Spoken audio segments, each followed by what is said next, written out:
Hi guys, welcome back to Pillow Pod. We are kicking off season 4. Now, you've probably noticed I'm missing my other half. My poor beautiful Sophie, who I miss. She's really, really poorly, so she can't be with us at the moment. But she will be tuning in a couple of episodes next, guys. But before we get upset and concerned or worried, we're not breaking up. She's just not very well, but she sends her love. And we love you, Sophie. We will see you soon.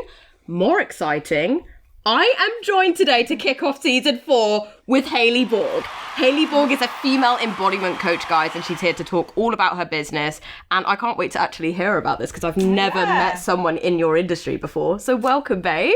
Thank you, and thank you for having me. It's a pleasure. Yeah, it's a real pleasure. So what got you into becoming like a feminine embodiment coach? What inspired it? Yeah, so my background is I was a women's wellness coach. So I used to coach on diet and sleep and weight loss and those kind of things. And through all of my conversations with women, because, you know, we go deep, you know, I always felt there was so much more underlying, and it didn't really click for me at the time. And then I went through kind of my own, I guess, midlife awakening. I had a bit of a midlife interruption where I went through some hard times myself, and I was looking back and realized that I had lost myself in marriage and motherhood. And so bringing those kind of two things together,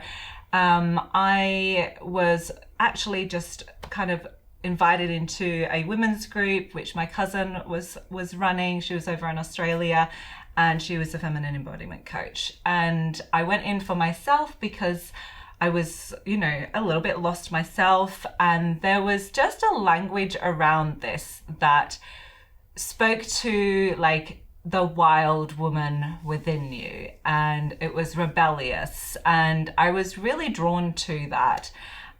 So going through that little mini course myself, I realized that that was really the key to, it made me realize what all the women that I coached before, the things that they were missing, this disconnect from their body, this disconnect from their femininity that I had lost as well.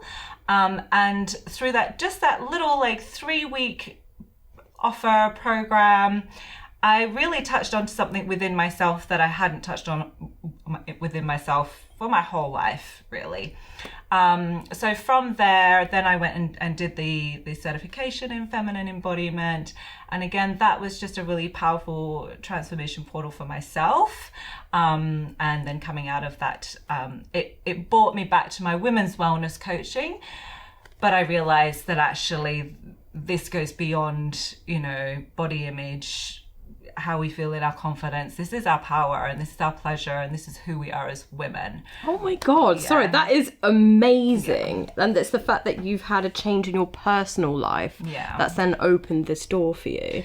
Yeah, absolutely. That's amazing. Yeah, you know, I went through divorce, and, you know, that was a really traumatic experience. But you know, throughout that process of me actually learning to become a coach and having to practice the embodiment practices and all of that kind of thing in that 12-month program, I think I cleared a lifetime of stuff. No, I was going to swear then, but yeah, I think I cleared a lifetime of stuff, and that was so powerful for me. And I think as a woman as well, I'd kind of been approaching life from a what's the next goal? How am I going to hit it? Let's do a plan, and working really hard and hustling and trying to get back on my feet again. And I was so exhausted.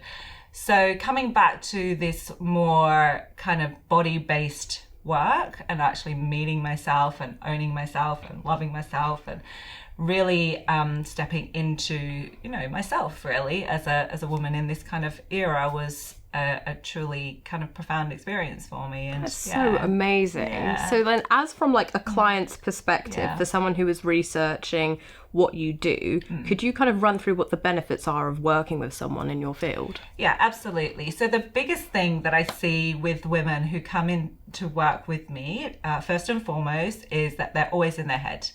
So there's two things that I see primarily is self-doubt So it's that little monkey mind of self-doubt, like going round and round and round in circles, and the not good enoughness, like not feeling good enough. So that's one core kind of theme that I see with all my clients.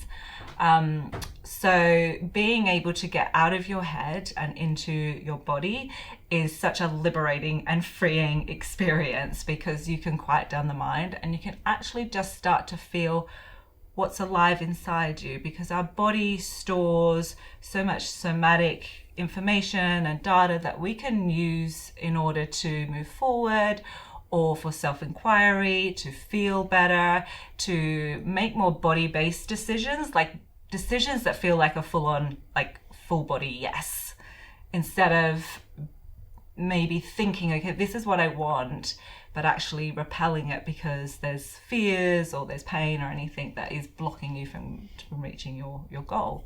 That's amazing. Yeah. So like with goal setting then as well, from like, for instance, if you ever worked with like entrepreneurs or like CEOs? Yes, and it's also been part of my journey as well, building my business. So with goal setting, this is probably going to be a little bit controversial, but I stopped setting goals. I now align to, okay, show me the highest amount that I have capacity for now.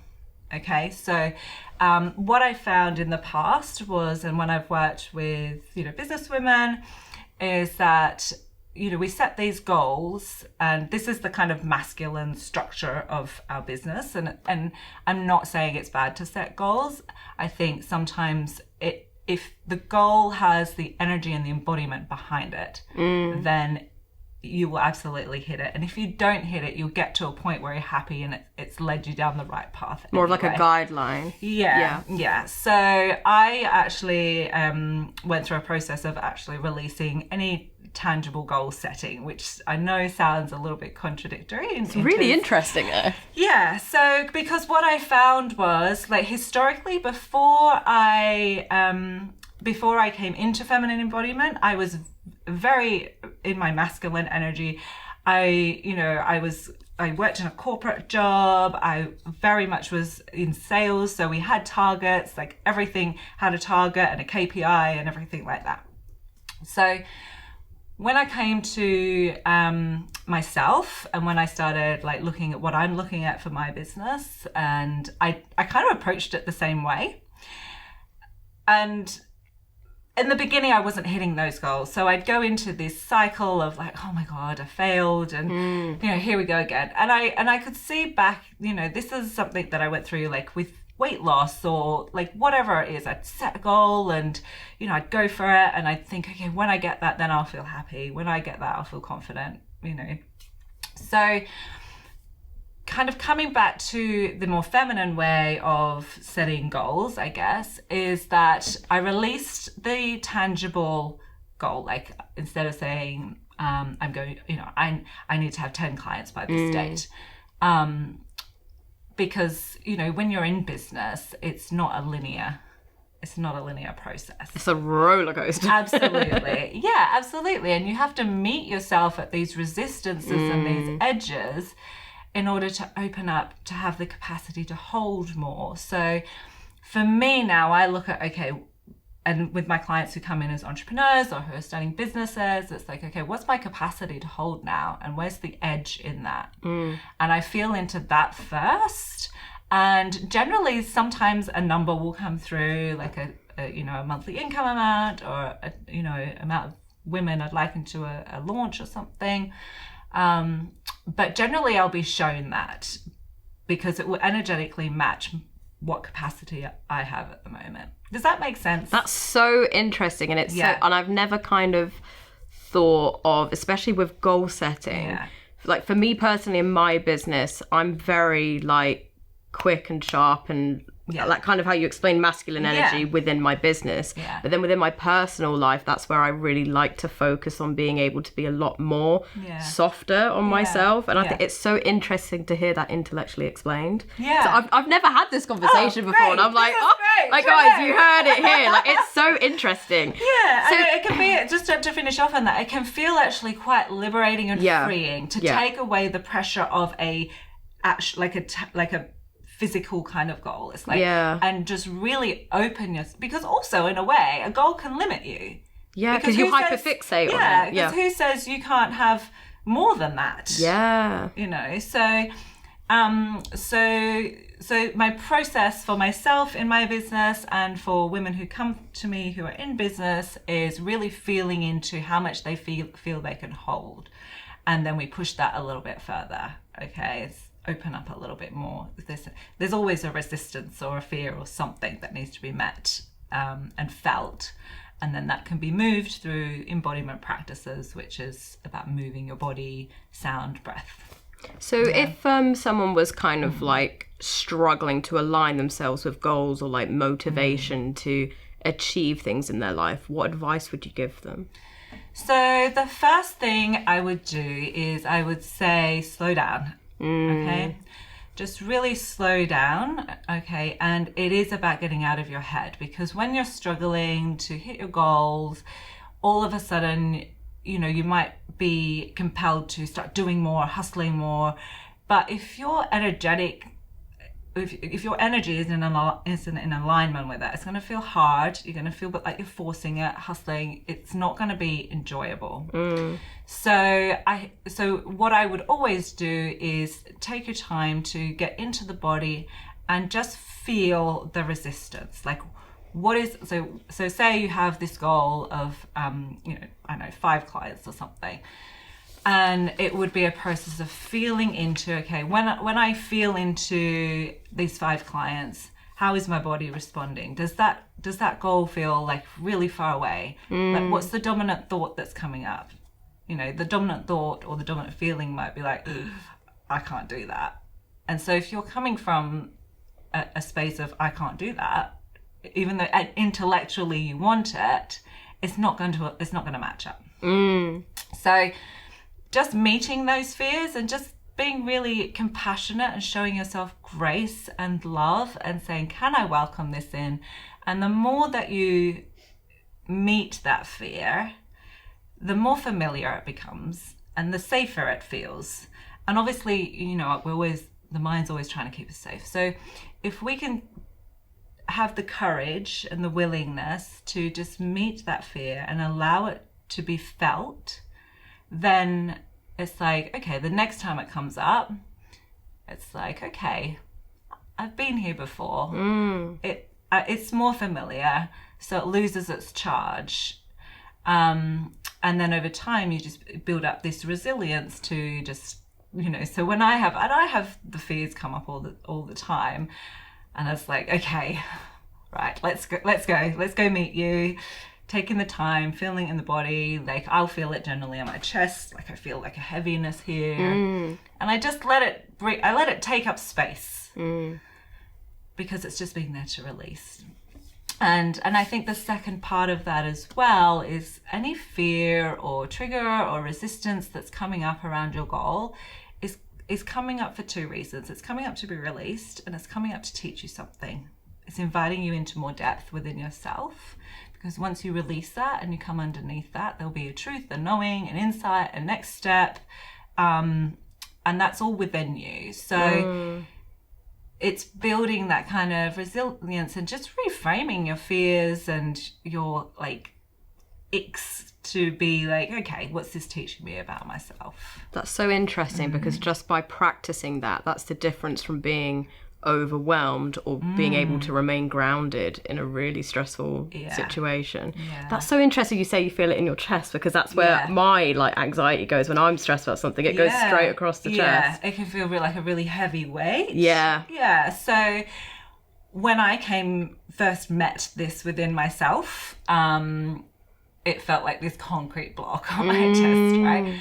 And so the way that I moved through that, so I brought in, so all embodiment practices are based on sound, movement, and breath. Firstly, awareness, just be like, okay, that's where it is. And then, you know, we're always in flow. Our feminine, you know, natural state is flow. So these things come up, but it doesn't mean they're there forever. And we can move through them. We can move the energy of them through our sound, our movement, and our breath. Just literally taking the posture, breathing as what that feeling on your chest. So for me, actually, to kind of move and release that stuck energy for me, it was using my sound. And I'm not going to make the sounds because it's I'm quite so primal. interested now. Yeah, it's quite primal. And sound is something that women, you know, that is the one pillar of embodiment that women really struggle with, is being, you know, actually speaking their truth or speaking their expression. So sound for me, you know, initially it was like clearing my throat kind of sounds, and that vibration of the sound just started to kind of move that energy and started to feel a bit lighter, and I just sat with it until it kind of felt better.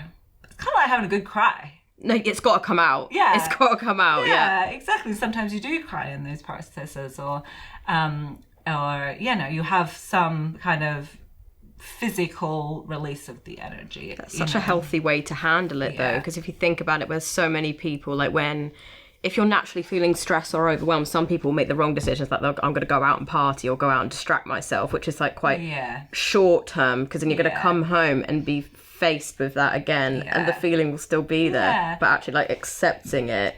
It is through those layers of the ones that we really don't want to face, the ones that we avoid. So, you know, we can be armored and then we'll be numb. Like there's these layers. So we have armor, you know, strong, independent woman, you know. Numb, again, is where we're just trying not to feel that sensation or that pain. And then we have fire, which is our anger. And then we have tenderness, which is our sadness. And then we have truth. And as you meet every layer of that, you will become more powerful. This is really where you find your power, because when you own and you love all parts of those bits, no one else can have power over you. No one else can trigger your self-doubt, because you know what? I've met that. I know it. I own it. You're sure of yourself. You feel it. You know it when it comes up. So it's not going to be triggered by some comment that someone says to you, or I don't know, something you see on social media or whatever. So meeting yourself, and also through that process, you know, you are becoming more of yourself, because whether we like it or not, those are just parts of us. And if we don't meet them, then they're parts of us that we don't know. Does that make sense? Oh, I'm loving this so much. I could talk to you for hours. Like, maybe when I'm like, we're going to be FaceTiming after. Sophie would be... I have to ask something that I know Sophie would want to know. Like, what's your like take on imposter syndrome? Like, especially with what you've just gone through. Yeah, so, you know, imposter syndrome is just another form of not enoughness, okay? And one of the most powerful statements that I ever read while I was doing my course is that shame is power in its hidden form.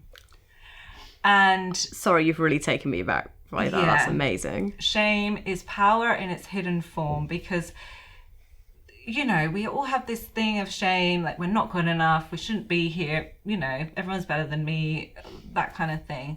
But when you can actually, instead of kind of letting the mind take over and just circulate that, when you can ground yourself down and just meet that and go, where does that come from? Who told me that? Is that mine? Do I choose this? What do I choose instead? So it is a process of meeting it, and it's uncomfortable, but it's really powerful, because again, like if you can meet that not enoughness within you and welcome it in with the most loving grace, compassion, and, you know, just get to know that part of yourself, it loses its charge and it loses its power over you. So by meeting that, then, you know, that's where you find your power again. You know it, you own it, you love it. No one else can take that away from you. And so amazing. That is but it's so inspiring that you're literally changing women's lives, of like not just like business wise, but then like in your personal life. Like these are skills that, working with you, clearly it can shape the rest of your life and how you feel and think about yourself, and how you action it. Yeah, as well. Absolutely. And I think for women entrepreneurs, it's, you know, being a female entrepreneur is a bit of a personal development program as well. You really need to meet your edges in being seen, being heard, you know, saying exactly what you feel and not sugarcoating it or bending it and twisting it to fit into things. So, you know, I think that is the biggest thing for women, is being seen and heard in their purest, most authentic state and channel. And it's through going through those layers that you find that. And then on the flip side, you know, it's not all about the discomfort, you know, the uncomfortable layers. You know, for women, our natural innate concern is about magnifying beauty and radiance and energy. And we have this powerful capacity to command our energy towards pleasure and joy and the things that light us up and being magnetic. And, you know, this is why witches were burned at the stake, because it's this intangible energy that we can emit when we walk into a room by simply owning, loving, and inhabiting all of ourselves. It's like this vivacious kind of thing where it's like, you know, I love and own all myself, and I also know how to command my energy, you know.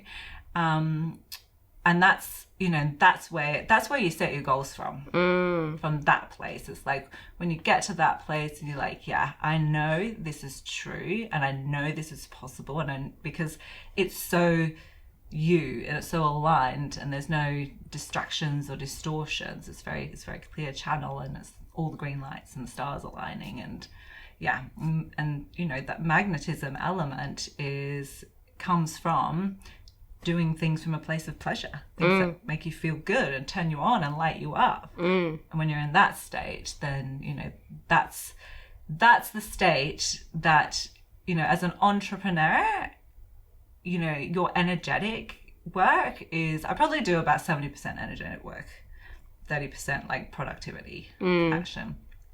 And that's the kind of foundation. Everything else will follow after you know, get to command your energy as a woman, which is, we have this superpowers, and it's incredible. You heard it here, we have superpowers. Do you ever do like public speaking or talks or anything in this field?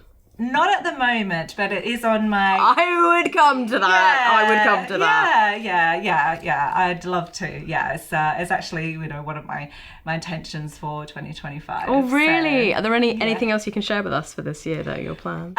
So for my plans for this year, I mean, I've been on a bit of a journey. So I've been 5 years divorced, and I've been through single parenthood and like all of this stuff. And you know, the first 4 years, I felt like I was just going backwards. And then I had this turning, and my kind of turning point was when I started leading with love and pleasure instead of fear.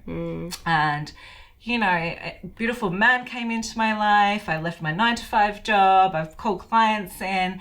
And so really my intention for 2025 is to really embody my own authority and own the wisdom that I have as a 46-year-old woman and has been through a lot of stuff. So for me, it's, you know, a personal journey of just, stepping into that authority as a woman. I have, you know, I've launched my private offerings. So I have private offerings. So I do 6-month programs and a 6-week program. Wow. Yeah. I also do some one-to-one, and I'll do, and I'm dropping in, like at the moment, I've got Vivacious, which is a Telegram channel, a little portal to channel that like vivacious, but basically everything we've spoken about in a little 3-week immersion. And then really towards the end of the year, it's kind of my highest intention is to put together a group of women at the council. So a group of women who are looking to create legacy in their life, you know, beyond themselves, beyond, you know, their children, their grandchildren. So looking to create legacy in the community, to be able to give back and really embody, you know, the wisdom that they've earned throughout their lives as well. So yeah, my goals really for this year is just to keep expanding. So, that sounds so exciting. And oh my God, like I would absolutely love to delve in like more of like everything you do. Like that is absolutely mind-blowing. Thank you so much for coming on to the pod. Kicking off season 4. Yeah, it's been a real pleasure. Thank you. No, it's lovely to have you on. Well, thank you so much for tuning in, guys, and we hope you enjoyed Hayley's episode. Don't forget to like, subscribe and share. We'll see you soon. Bye.